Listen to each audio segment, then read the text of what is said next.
99 పైసలకే ఎకరా అని చెప్పి విశాఖ ఏరియాలో.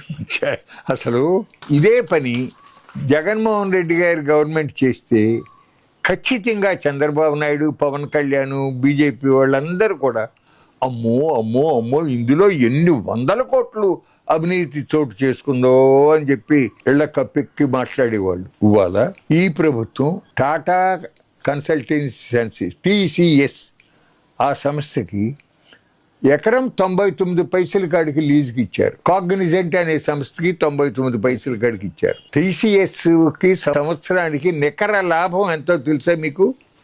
12,000 కోట్లు నికర లాభం. కాగ్నిసెంట్కి నికర లాభం ఎంతో తెలుసుగా 16,000 కోట్లు. ఎక్కడన్నా ఉందా చెప్పండి? కేంద్ర చట్టం ప్రకారంగా, సుప్రీంకోర్టు జడ్జిమెంట్ల ప్రకారంగా నగరపాలక సంస్థలలో కానీ మున్సిపాలిటీల్లో కానీ ఉన్నటువంటి ప్రభుత్వ స్థలాలను ప్రైవేట్ సంస్థలకు ఇవ్వకూడదు.